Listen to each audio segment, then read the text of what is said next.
Hi, and welcome to this week's chapter of the Retire Happy Money Minute. It's been quite a week. It's actually been quite a year so far, and here we're only in February. There's been lots of disturbing news since the start of the year. We're seeing inflation moving higher, shortages, supply chain issues, all of those kinds of things.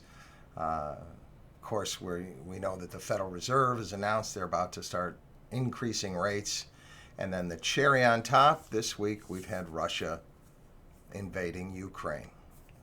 And the markets have been extremely volatile.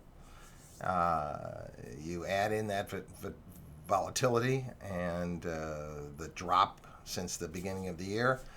And frankly, it's pretty easy to get depressed about the outlook.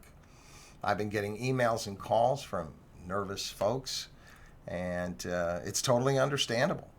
We have this thing called immediacy bias. And that's something I want to talk about in today's Money Minute. We tend to believe that whatever is happening right in front of us is going to continue to happen.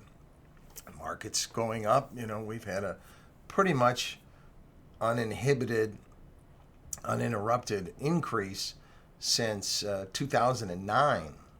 This is really an unprecedented amount of time without a significant correction. We've seen housing prices just keep going up and up and up and up. So we tend to believe that these things will continue to happen because they're happening right now. The other side of this is when things get bad, we tend to believe that they're going to continue to get bad. A way to think of this is when you turn on the news at night when markets are going up crazy. So all of a sudden somebody comes out and goes, "Oh yeah, the Dow Jones is going to 100,000. You can bank on it." And then things like we've seen, over the last few weeks start happening, and could the Dow Jones be at 20,000? And while both are possible, the likelihood is somewhere in between.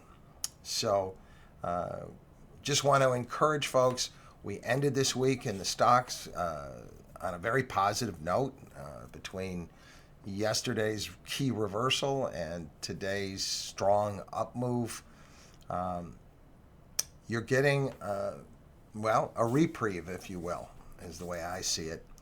So rather than worrying about the things you can't control, like, oh my God, is it going to go back down another 20 or 30%? What happens, if they kill the president of the Ukraine? What happens if Europe gets dragged in? I mean, these are all questions, and they're valid questions. But at the end of the day, rather than worrying about things you can't control, look at the things that you can control.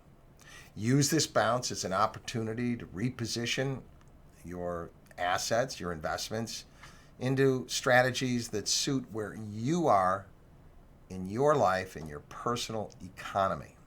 So if you're somebody that's in your 40s and you've got 20, 30 years of time horizon before you're ever going to use that money, you're going to look at this differently than if you're somebody in your 60s or 70s that's got to start drawing this money right away. So I will encourage all my listeners to take advantage. The market has come back.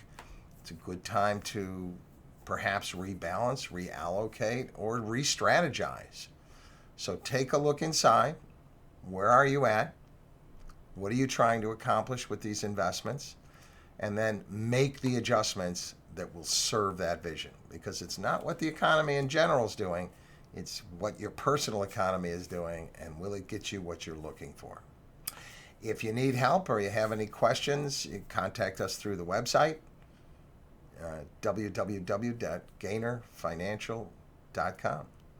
And here's to you having a very happy retirement.